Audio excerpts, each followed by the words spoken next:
Hey, what is going on? It is Crypto Bobby. Hope you are having a great day, great night, wherever you're watching or listening in from.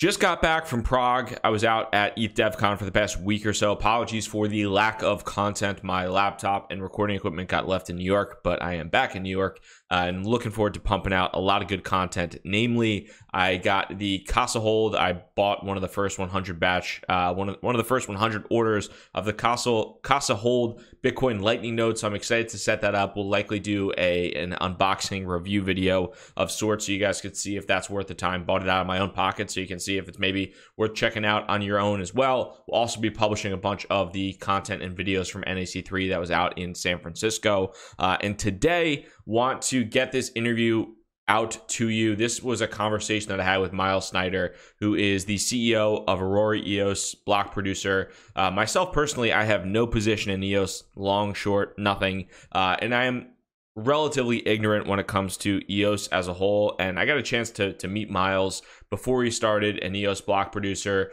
I think I kind of got along well with him, really understood a lot of what he was talking about, and was excited to talk to him more once he ended up starting Aurora EOS. So this conversation is really just about kind of the state of EOS in general, dApps, and there's a lot of controversy just in general about EOS, specifically when it comes to there was the China voter collusion. There is also EOS right now in some cases beating Ethereum in terms of dApp users. We talk about some of the controversy around that, and just in a general kind of laid back tone. So hope you enjoy this interview with Myles. It was a fun chat, really enjoyed it, and let's get into it. Appreciate taking the time to join me. Thanks a lot for that, Myles. And want to kick things off with a softball question for you. I know you previously had a background as a chef, and I am an aspiring shitposter chef on Twitter and YouTube. So what is your favorite steak and method to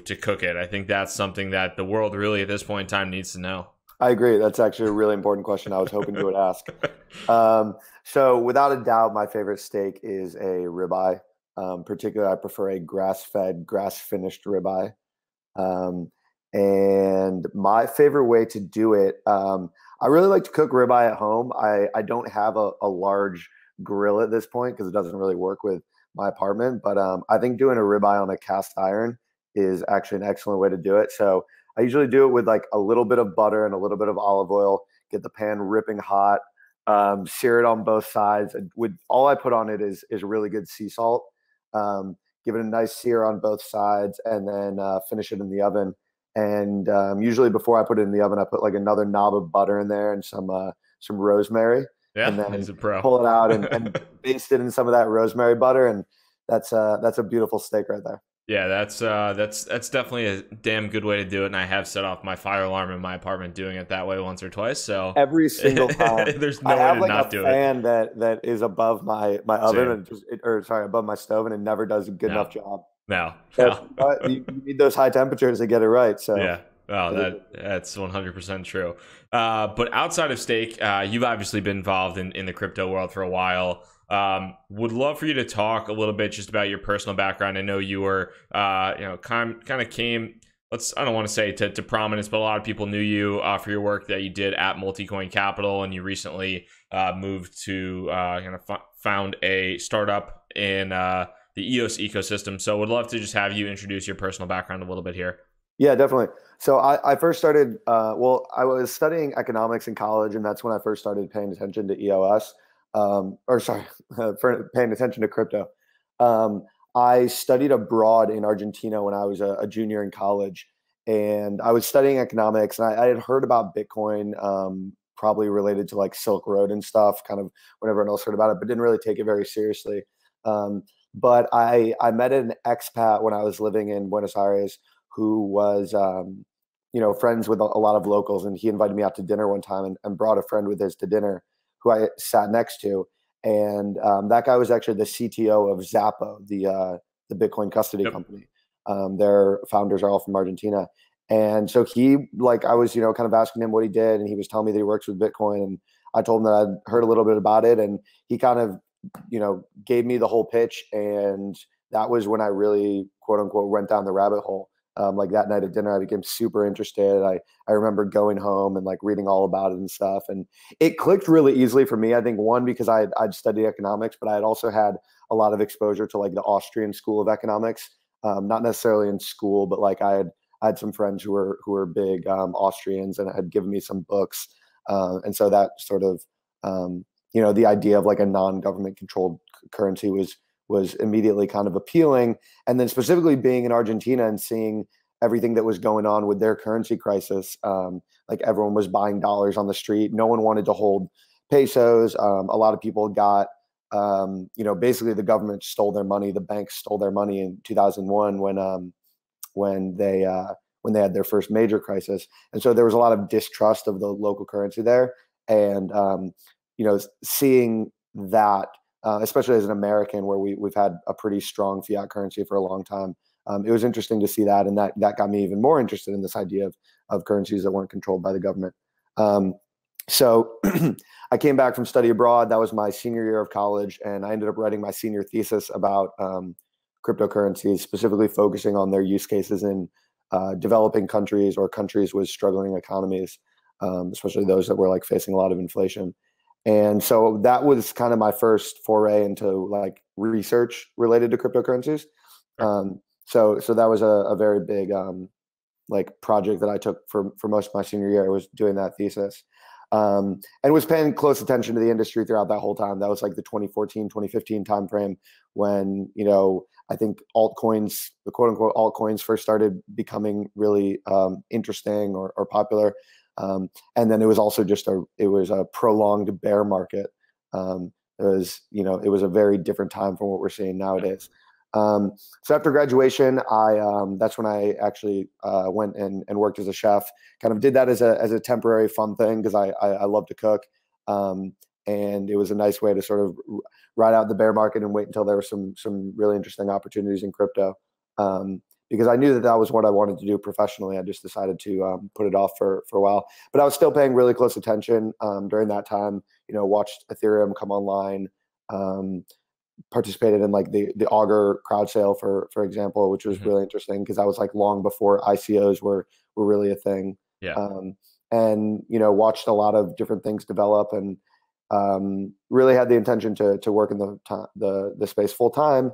And so started kind of going through my network and talking to different people, and ended up getting connected to Tushar and Kyle from Multicoin through a friend of a friend.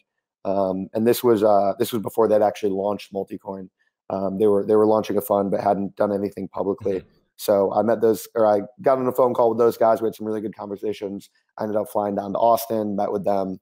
Really liked their way of thinking. They were specifically looking for someone who was interested in doing research, which I had already done, and I was interested in doing more of that. So I came on board. Multicoin as the first employee, led a lot of research efforts for a little over a year, and then more recently decided to launch an EOS block producer called Aurora EOS, and that's what I'm doing now. Sure. And I think one of the interesting things, or kind of like one of the questions I have, is there seems to be like a lot of people who have, left pretty, what are considered stable, good jobs to work in, maybe the Bitcoin ecosystem or Ethereum ecosystem. Haven't heard as much specifically about people joining the, kind of EOS ecosystem, or at least I haven't. Maybe I've just been, kind of deaf to it. But why did you decide to go from what I think a lot of people would consider a pretty pretty nice job at Multicoin and take a career risk, doing something like creating an EOS block producer? Would love to kind of hear just your train of thoughts about why you felt like that was a good move. Yeah. So I've always had a little bit of like an entrepreneurial streak. I think I always had the intention of eventually trying to do something entrepreneurial in the space. I loved working at Multicoin. It was an awesome job. Like I really enjoyed the research side of things. I really enjoyed working with Tushar and Kyle and that whole research team. But it really was, and I intended to stay there for a long time, but I think it was just that this opportunity came up and I thought it was a really good one. So I said, now's the time. I think sometimes these things come up and the timing's not necessarily exactly what you thought it would be prior, but you have to take advantage of that. But specifically why I chose to do this. So I was doing a lot of EOS research at Multicoin, where I released a big report about delegated proof of stake, a huge report about EOS. I wrote a lot about like the scalability trade-offs, as did Kyle and Tashar. And but I've really been following EOS since day one, because my first foray into like the altcoin world was in 2014 with BitShares. I became really interested in the idea of stable coins, having been in Argentina and seeing the demand for dollars there, and as well as like the volatility of Bitcoin during that day. And BitShares was one of the first projects that was creating a decentralized stablecoin. So I learned a lot about that project and became really familiar with like delegated proof of stake, sort of the design choices of that system, that allowed it to sort of be very scalable and have a lot of things that were really user friendly. And a lot of those ended up getting incorporated into EOS. Yep. And so I was really familiar with this design. I'd been following sort of Dan Larimer's work for a long time, and there's also a really big community of developers, believe it or not, that were involved in BitShares, were later involved in Steam, and now are building things on EOS because they're familiar with that tech stack. They like that design philosophy, and I've known a lot of those developers for a long time. So I think to someone who wasn't involved in any of those projects beforehand, they might have a more skeptical view of EOS, or have a harder time sort of getting on board with it. But for me, having seen that history, I had a very clear vision of how this could play out and where this could go. And I think with EOS, I just saw a particular combination of features that I felt like were really compelling for making dApps that were sort of could exist at scale and were really usable. And then I also saw interacting a lot with the community and talking to a lot of developers and other block producers. I just saw a lot of really cool stuff being built. I saw a lot of progress being made. And I see a future for EOS. I think there's certain use cases that really make a lot of sense there. And it kind of, I think that combined with the fact that it was the project I probably had the most personal expertise in, having done all that research and spent all that time in the community, Sure. That I was like, you know what, this is I think like a good place to focus my efforts. Sure. You know, I don't think it's the only project that's going to be successful by any means, but I think it will be very successful. And I kind of have expertise there. I've got great connections in that world. I built a lot of relationships there, so it's like, why not try and build on that platform? Totally. And, I think for myself personally, I probably spent a lot more time just Bitcoin ecosystem, Ethereum ecosystem. So I definitely have a fair degree of ignorance in EOS as a whole. So I certainly want to take this conversation to number one, fill in the gaps that I have. And then there's certainly, EOS skeptics out there, people, and I've even had my fair share of jokes on Twitter about EOS, but I've basically make fun of everything, including myself. They've been good, I think, and keep them coming. But yeah, I mean, so I want to fill in those gaps, and then also kind of provide an opportunity for you to address some of the things that people have questions on. But one of the first things, and we'll even just kind of take it from one of the things you'd mentioned, is you see a couple different use cases specifically where you think EOS could maybe bring quite a bit of value. Like what are those use cases in particular that excite you about somebody running on EOS, and are there any specific companies that are executing in that area right now?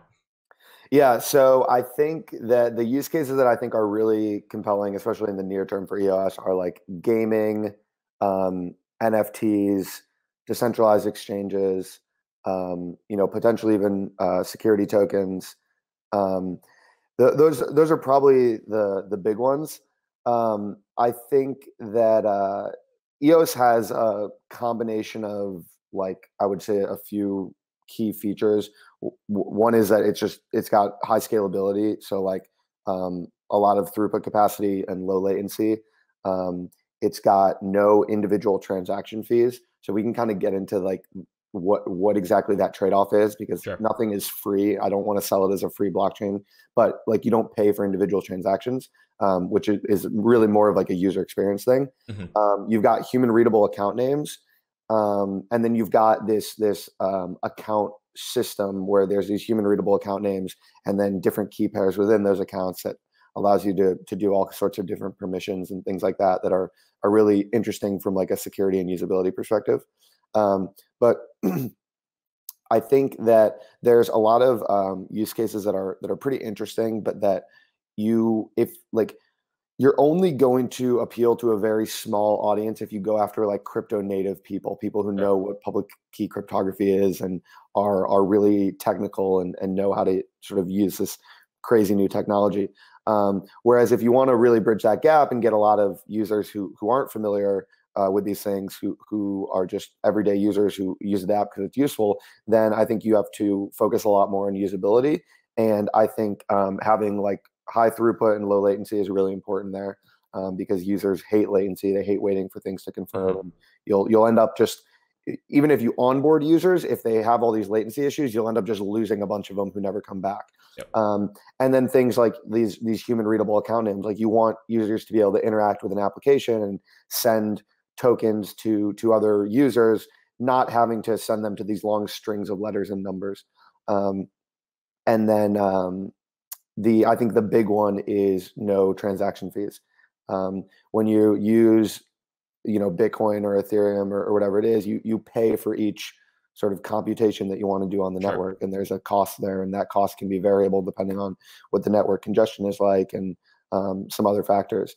And I think for you, there's a lot of applications that you want users who are just doing a bunch of actions in a row, and you don't want them to, you don't want to get a pop-up asking you to like pay for each individual one, but you also, there's like a mental cost. I think Nick Szabo has written about this to doing these like small transactions and having to pay a fee on each one. So I think like in particularly the like gaming space, it opens up a lot of possibilities, because you could have things that actually exist on chain where you have users like doing any sort of action and actually having that logged on chain, but now having to pay for it. I think another one is like any sort of decentralized social network where you have like, say that you had a decentralized version of Twitter, and someone actually built this on Ethereum. It was called PeepEth, and it kind of got some usage for a while, but then kind of fell off. And to me, that wasn't super surprising, because the user experience wasn't great. Like the interface was pretty good.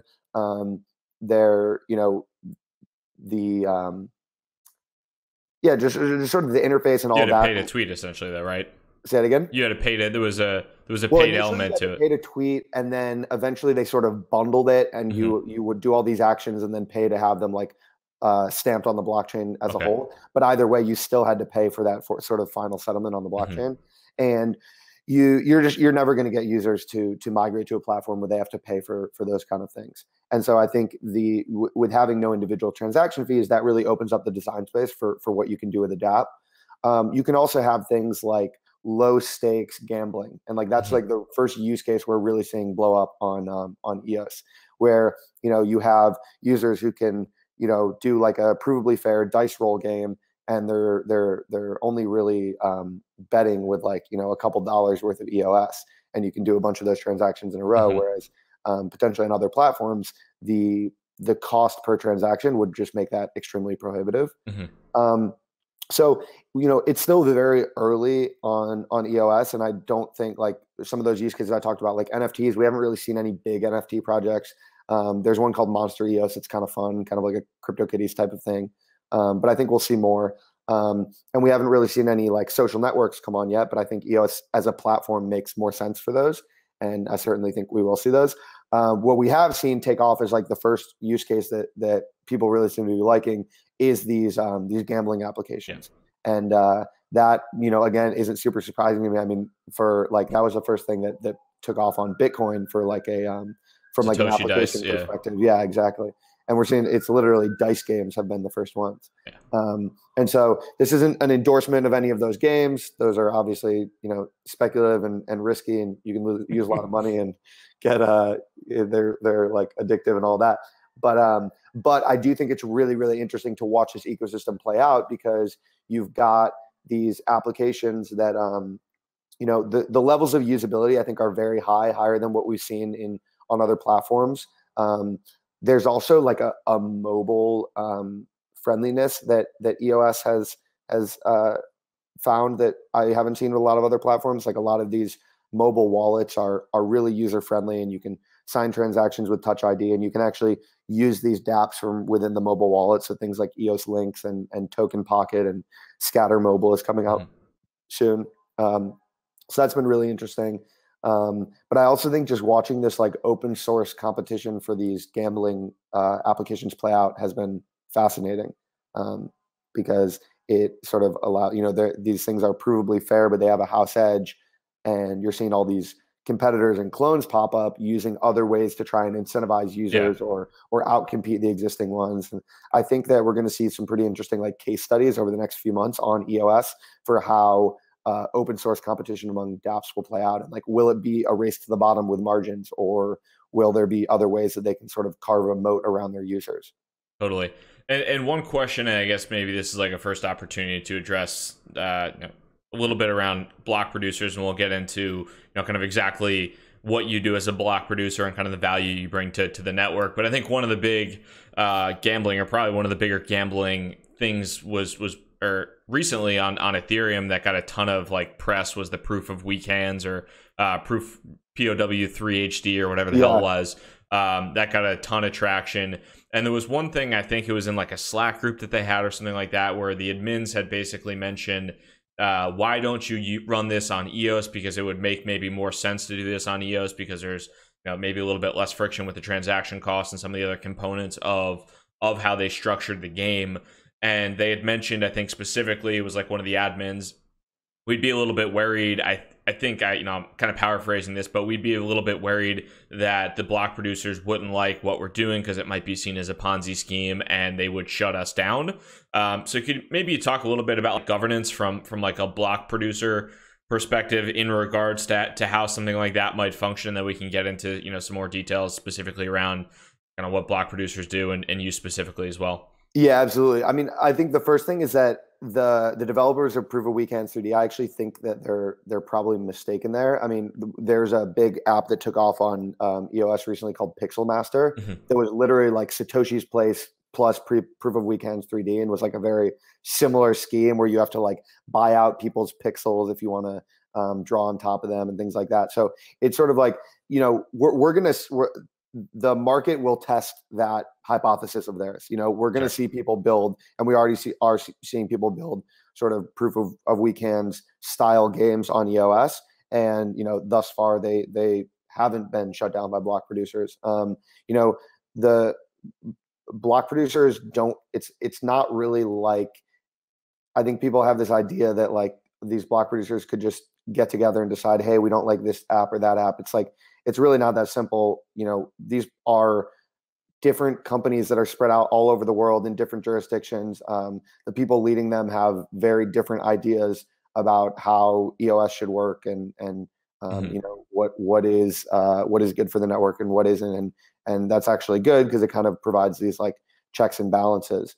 But also the what would be required for the block producers to effectively censor a dApp that was built on EOS would be that you would have to have 15 out of the top 21 simultaneously collude to censor transactions from that dApp, and those 15 out of 21 would it'd have to maintain that position. And I think that the EOS community would be able to vote out block producers who were doing censorship.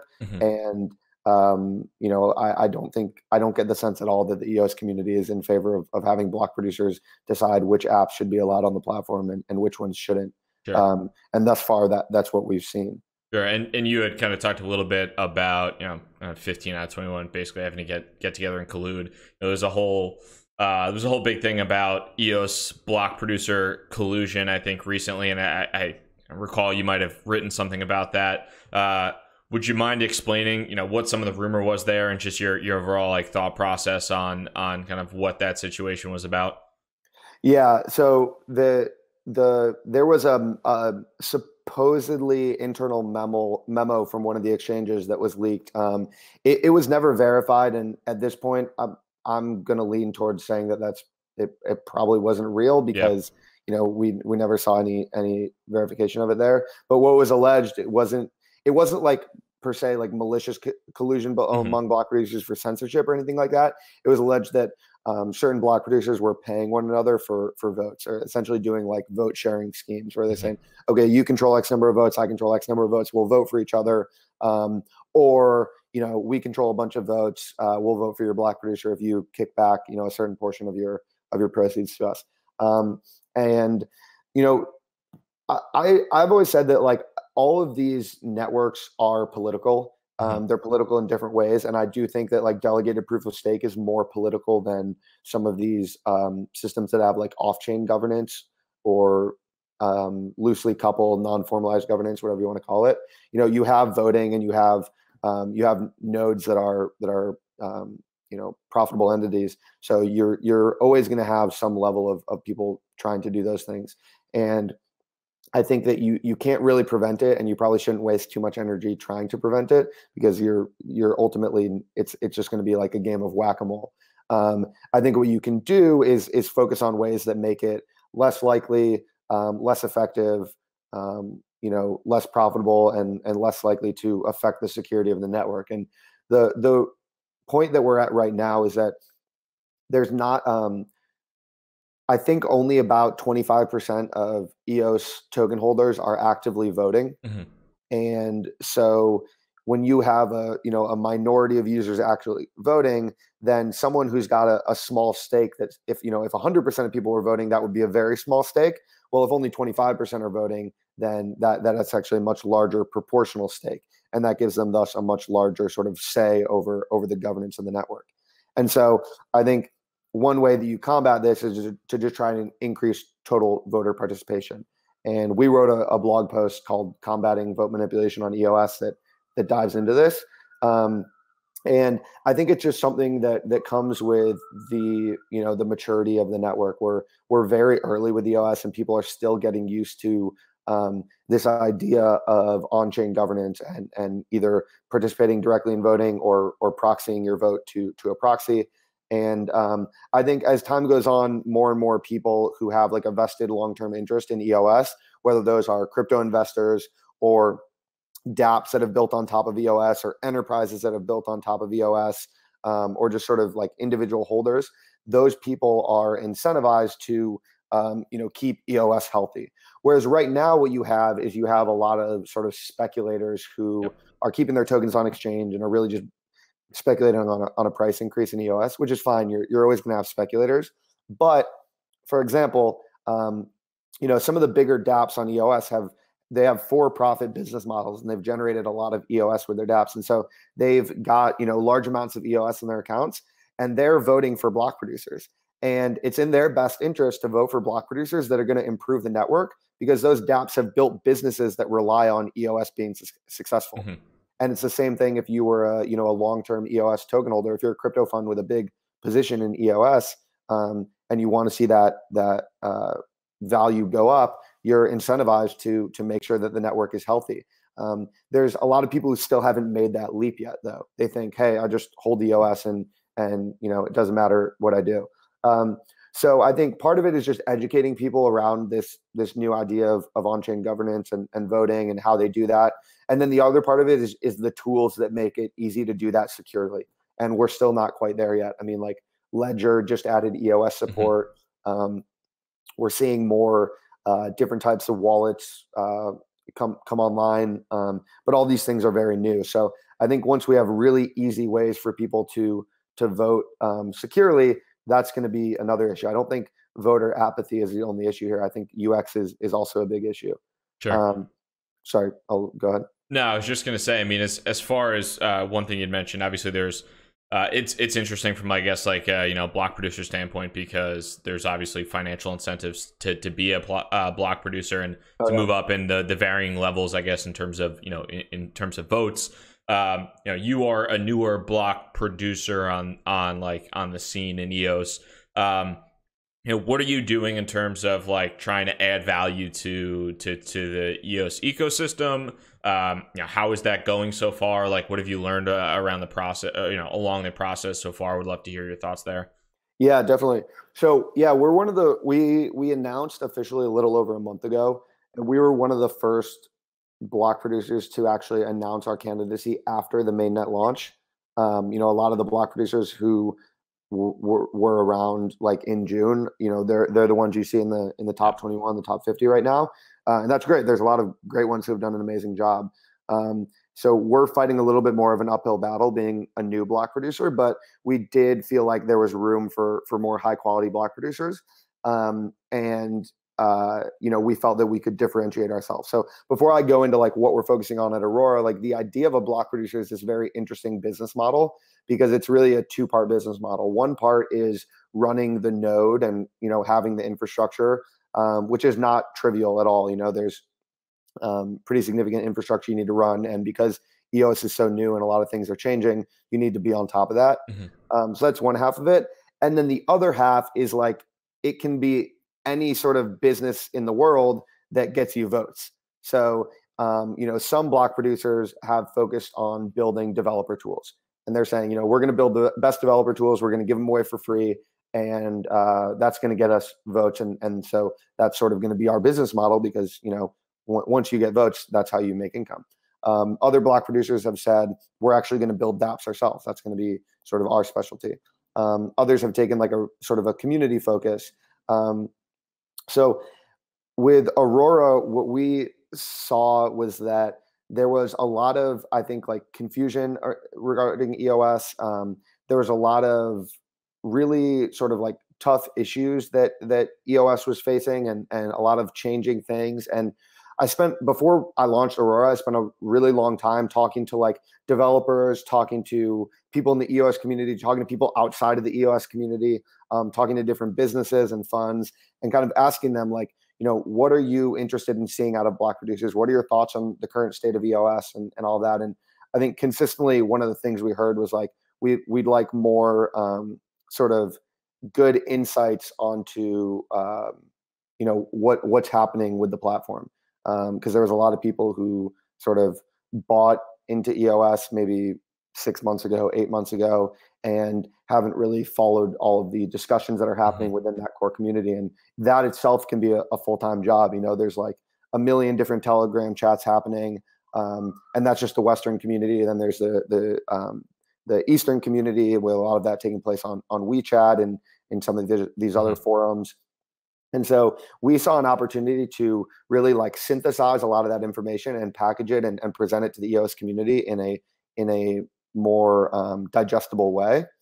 And so that's one part of it, is just keeping people up to date. But then the other part of it is that EOS is an on-chain governance system. And this is a very new thing. And we're trying to get people up to speed with that idea. And in order to have a healthy network with on-chain governance, you need to have people making informed voting decisions. So we want to provide the resources that are going to help people make informed decisions. So as people think about what's the best, direction for the network to take, especially as we come up on some of these contentious issues around like, the next version of the Constitution, or should this feature be added into the core protocol, or how should we be thinking about governance? How should we be thinking about standards? All of those things. We kind of wanted to take a leadership role within the community, providing really good insight into those things. And that's kind of what we have decided to focus on. So we, at Aurora, we kind of pride ourselves on two things. One is running really, really great core infrastructure, really secure, really like low latency servers. And then on the other hand is having really good educational resources and, providing community leadership on a lot of the sort of tough issues around EOS and providing insights there. Awesome. Yeah, it's interesting. Appreciate the explanation. Kind of going back to the subject of dApps on EOS. I've seen this discussion a lot in a bunch of different like Telegrams and things like that. But I know it's coming. Yeah, it's coming.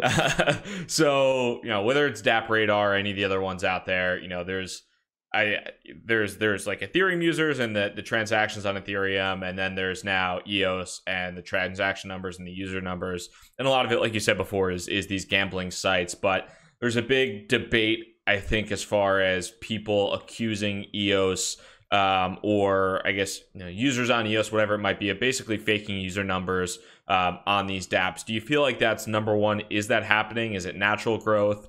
I would be interested to get your thoughts, because it's something I don't have a ton of expertise on.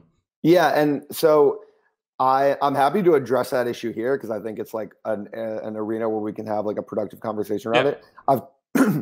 I've kind of tried to like stay away from that conversation on Twitter now, because it becomes very toxic.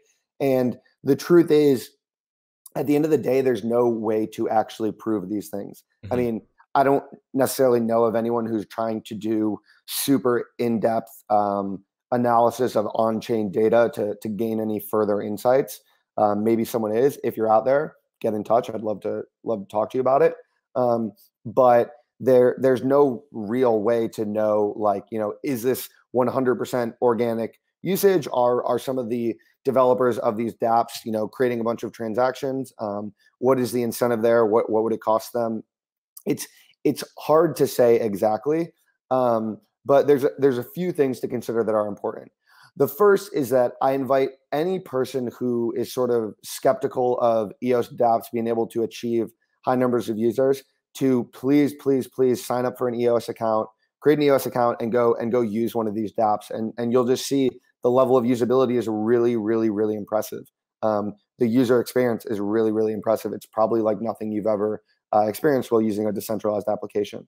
And I think just taking that one simple step is enough to convince a lot of people, like, hey, this actually maybe this makes sense, that users would gravitate towards these things because there's a great UX, and some of them are really fun. The other thing to consider is that so a lot of the controversy has sort of centered around the number of transactions or the volume of transactions, and the fact that EOS has free individual transactions. So they're saying, you can't look at these transaction numbers because it doesn't cost anything to make a transaction, and therefore this can be easily gamed. So that's not quite the case. As I mentioned, you don't pay for individual transactions on EOS, but what you do have is that your EOS stake entitles you to a certain portion of the network resources. So if I own 1% of EOS and I stake all of it, I am entitled to 1% of all of the bandwidth of the network when it's at capacity. And so you can't, transactions aren't exactly free in the sense that, you as Bobby, I don't know if you own EOS or not, but say that you don't. I do not. Okay, yeah. So, you can't go do 1 billion transactions a day because transactions are free without, owning any EOS. And so that's one thing. Now there could certainly be really large EOS holders who are sending a bunch of transactions. We actually saw there was people were calling it like a network spammer, but it wasn't really a spammer because they were using bandwidth that they were entitled to. But they were just doing like a bunch of transactions on the network for a while. It was kind of like a stress test, and like that's fine. That's how the system is designed to work. Yeah. You have a claim on a certain amount of network resources, and no one can tell you that those are spam transactions or not, because you're sort of entitled to it. It's the same as if you were to do a bunch of transactions on Ethereum, and maybe they're dummy transactions or whatever, but you paid the gas, so Yeah. you're entitled to those. And then the final thing is that the other metric that a lot of people are looking at is just the number of daily active users. And so the way that's calculated is just counting the number of individual accounts on EOS that interact with any dApp in a 24-hour period. And accounts on EOS are not free to create. You actually have to pay for the RAM costs of creating an account. Now that cost has come down quite a bit. At the beginning of the network, the RAM price kind of went up, and accounts were quite expensive. But as it stands today, it's like $1.50 or something to create an account. So it's not free. It's not super expensive. Sure. And again, theoretically, some of these dApps could be paying to create a bunch of fake accounts and manufacturing all of this data. But there's no way to know for sure. And I think when you go and you use these dApps, you'll see that they are really they are fun. They are very usable, and it's not hard to believe that there's a lot of people using them. And then I think the final thing that I saw that I think is just a total nonsense argument is some people are like, well, BetDice only has 1,500 followers on Twitter, and yet they claim to have 5,000 daily active users or something. Chinese users don't use Twitter. They also don't use Telegram. You probably shouldn't look at those numbers to get a sense of who their daily active users are. Most of this volume is coming from China. Most of the EOS activity in general is coming from China.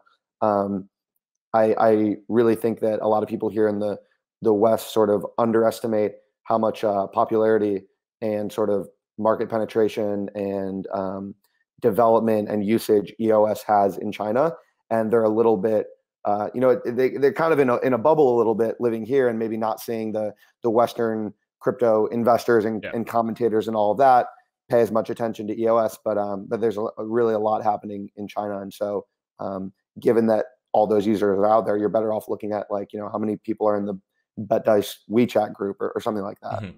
Yeah, totally. It's been interesting to watch that like narrative / argument develop around that, and I mean, it's almost like if it's true, it's almost like exchange wash trading or something like that. If it's not true, then and the same could happen on Ethereum or a lot of these other networks, although it's more expensive because you're paying for the gas fees on Ethereum, and maybe the user experience is different. But it's kind of like interesting to think about how in some cases if it's actually happening, it kind of equates to something like wash trading on these exchanges where they were trying to generate basically fake volume to encourage people to come over there. Same could maybe be said about like a marketing tactic for dApp if it pops to the top of dApp radar or whatever it is. But yeah, like you said, it's tough to actually have any level of provability there.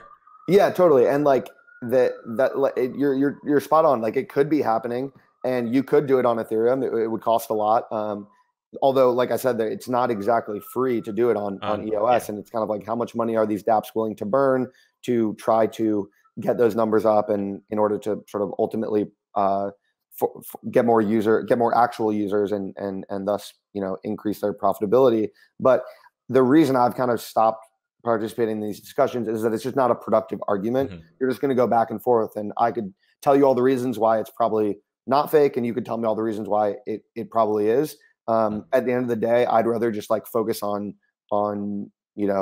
helping improve EOS to the point where that these dApps do continue to attract real organic growth, and at some point that will start to speak for itself. At some point, I think the numbers will be such that you can't really claim that they're fake.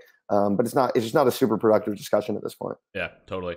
And one of the other things outside of, I think you created it when you were at Multicoin, and outside of your work on EOS, you created the stablecoin index. Yeah. Obviously, a lot of stuff with stablecoins happening recently. Would love your take on just some of the recent developments in like the stablecoin world. Any like just thoughts off the top of your head as far as stablecoins go, with the fiat-backed stablecoins and all the additions to the exchanges and things like that? Yeah, I mean, to be honest, so I've been interested in stablecoins for a long time. I think my first reason for being interested in them was having lived in Argentina, and I was like, oh, it would be useful for people to have permissionless, decentralized currencies that also have the price stability of a dollar, because I saw that there was a ton of demand for dollars in Argentina. There was not a ton of demand for Bitcoin because people wanted value stability. But then I also became interested in stablecoins as we saw like the rise of Ethereum and other smart contract platforms, because it's like, oh, if you want to interact with dApps, make payments and things like that, it's just a lot more useful to do it with a unit of account that you're familiar with. And certainly for a lot of like users who, again, aren't crypto native, they'd prefer that. But that being said, I've been super surprised by this like explosion of stable coins recently. Like the fact that it happened now in the bear market, like, and the fact that they're all like fiat backed is just like, it's been very interesting to me. I definitely am more interested in decentralized stablecoins. Mm-hmm. I think I think the most interesting things about stablecoins is that you could combine the permissionless properties of something like Bitcoin with the value stability of a fiat currency like the US that traditionally has been relatively stable. There are uses for fiat-backed stablecoins. Mm-hmm. As we've seen, like with Tether, like traders get a lot of use out of it. But I actually saw something on Twitter recently. I forget who said it. Maybe it was Hasufly, but I can't remember. But they proposed calling fiat-backed stablecoins fiat coins instead of stablecoins. I remember that. I don't remember who it was, but I remember seeing that tweet as well. Yeah, and I was like, I actually think that's like a kind of a good distinction. Like I wrote about stablecoins when I was at Multicoin, and one of the first things I tried to do was like create categories of stablecoins for people mm-hmm. to think about, because it is a very broad category, but they're also super different in terms of the model that you take. Yeah. And so I kind of classified them into like fiat-backed, crypto collateralized, and like algorithmic or mm-hmm. like senior shares. But the difference between those three models is actually very significant. Yeah, and I do like the idea of calling them fiat-backed, because it's a much different type of thing that you're doing. It's literally just an IOU that is sort of digital and can live on top of a blockchain, and that's probably useful for certain things. But I am more interested in the decentralized stablecoin side of things overall. Yeah. I think there's just a lot more to unpack there that's really interesting. Yeah, I think that's kind of like I think where a lot of my just interest in general lies, because for the most part, like the fiat coins or the fiat back coins, whatever you want to call them, like we kind of know for the most part they're going to work, at least, especially if it's supposed to be like the Gemini or the USDC, like totally, yeah, that should very much have $1 for every dollar, basically audited, etc. Yeah. But like we don't necessarily know if the if the dies or if the bases or the carbons or whatever, or the the algorithmic stable coins, like we don't necessarily know if those are going to work in every single scenario. It'd be awesome if they do. It'd be interesting. It'd be an interesting case study if they don't. So I feel like that's going to be interesting to watch that scenario play out, more so than just knowing that the fiat coins are basically going to be $1. Totally. And like I think there's like Tushar from Multicoin talks a lot about like a trade-off space within the crypto industry for like a lot of different things. Like there's Vitalik's famous scalability trilemma, which is like a trade-off between these different properties, and it's the same thing with stablecoins. Like when you're talking about fiat-backed versus decentralized, like there's just big trade-offs there. With the fiat-backed, you're like leveraging existing legal primitives kind of to guarantee that those things are actually backed and thus should trade at a tight peg. Whereas with the decentralized ones, you're kind of leveraging new technological primitives to get cool properties. Do you have strong thoughts on like the DAI, the sort of the collateral backed like DAI model versus the algorithmic like basis model? I don't have incredibly strong thoughts yet. I feel like it should be interesting to see like once basis goes live. I feel like they had a ton of backing and like a ton of respect in the industry, although it's been fairly cool to see DAI, like for the most part, succeed and maintain peg, going from ETH at $1,200 to ETH at $200 right now, and not completely blow up. I think that would have obviously been not the greatest, not the greatest innovation for the Ethereum community and for the collateralized stable community. But I'm curious to see which one. I feel like one is going to win out, but I do think too, like it's, when you look at like the DAI versus the USDC or the GUSDC, I think that seeing some of the people have examined the smart contracts and basically see you can there's a reason those are the fiat coins are on all the exchanges, are getting to all the exchanges, because they basically are compliant, because they can freeze the accounts, they can pause the accounts, whereas there's certain benefits to a DAI or to some of these other ones where that is it's actually significantly more decentralized. So like you said, there are heavy trade-offs to the different models for sure. Yeah, I'm like curious if like 5 years from now or 10 years from now, choose one, if there will be more demand for the fiat-backed stablecoin or the decentralized stablecoin, right? Because like the demand is coming from different places. You could say that like if dApps really take off, then probably there will be more demand for the decentralized stablecoins because they kind of require that permissionless, stablecoin to exist within them. Or there's some people who think dApps are never going to really take off, but trading will always be a thing. So maybe there will be more demand for those, or maybe we'll see the fiat-backed stablecoins actually be used in ways that we don't expect right now, like people in countries like Argentina or Venezuela or something will actually be able to get their hands on them and will actually start using them and won't get their accounts frozen. Or is the fact that there even is that backdoor enough to make people never fully get on board with those? I don't really know. But I mean, I've kind of been like a spectator of the stablecoin space. I don't have any investments in any stablecoin projects. Not that I don't think there's really great ones out there. I just sort of like, I prefer to just watch from afar and sort of watch that ecosystem play out. And that was kind of what motivated doing the stablecoin index. And shameless plug right here. I started working with an awesome developer named Mike McDonald. He built mkr.tools. If you're familiar with that site, it's like the data visualizer for everything going on in the Maker ecosystem, all the CDPs and things like that. And he's been creating an entirely new front end for the stablecoin index. We're going to open source the whole thing. We're going to add in all the new stable coins, the recent ones that have come out, and we're going to be going live with that like within the next week or so. And the idea behind that is that there are all these new stable coins. We're kind of at the point where there's like a bunch of them launching. They're all going to compete, and I'm sure it's eventually going to consolidate into like a few winners. Yeah. And hopefully that site can be a resource for people who are interested in how that plays out. Yeah, you were definitely ahead of the curve with the with the stablecoin index in the past month. The value of that site's gone up quite a bit. But I mean, as we're kind of coming to the end of the conversation here, maybe is there anything I didn't touch on in regards to Aurora, or just your work in the EOS ecosystem, stablecoins in general, the crypto industry in general? Would love to, if there's anything you'd like to finish off with, would love to touch on that. Yeah, I mean, the one thing that loops them both together is that I recently saw on GitHub someone like dug up some stuff. Dan Larimer from Block One, who created EOS and was like the pioneer behind BitUSD, sort of drafted up a new proposal for like a stablecoin model that's actually much different from anything I've ever seen. So I don't know if you do like show notes or something like that, but I can send you the link. Yeah, shoot me over the link, and then I can definitely include it in the notes. Yeah, I was reading through that, and I thought it was actually a really interesting model. So I'm waiting to see stablecoins go live on EOS. There aren't any right now. Haven, which has built a stablecoin on Ethereum, is gonna also launch a stablecoin on EOS. And I wouldn't be surprised if some of these other projects try and kind of go cross chain, but I think that we're seeing the dApp ecosystem develop really fast on EOS. And so it would be really great to have a stablecoin on EOS that could plug into all those existing dApps. And I think I have no doubt that will happen. I just don't know how soon it'll be. Yeah. If there's any developers out there who are working on EOS stablecoins, please get in touch. We'd love to talk to you. But I'm definitely excited about that coming online.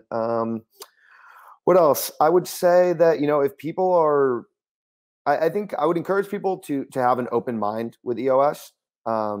And to really just go out there and play around with some of the stuff that's built there, because I think there's a lot of really cool things happening, and there's a ton of activity on EOS, a ton of activity in China, and I think it's absolutely an ecosystem that's worth paying attention to.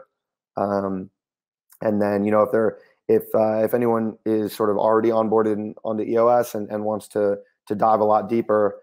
That's what we're trying to do at Aurora. So if people are interested in like learning more about the platform on a much deeper level, or talking about issues around governance and things like that, they should check out our blog.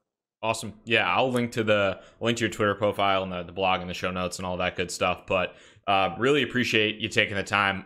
This was definitely helpful for me just to get a little bit more context. Because like I said, kind of kicking off the show, I certainly have a degree of ignorance with EOS in general, and just have a lot of the kind of just collective perception. So hearing from somebody who has experience with a number of different ecosystems and is now focusing in this one specifically, it's cool and definitely helpful for me to understand and kind of round out my knowledge. So I appreciate you coming on. Yeah, absolutely. Thanks for having me. Yeah, it was awesome. And we'll have to get another steak at some point in time soon, man. Yeah. Well, this one, next time you're in Austin, I'll make you that steak that I told you about at the beginning of the episode. that definitely works. Well, appreciate the time, man. Thank you so much.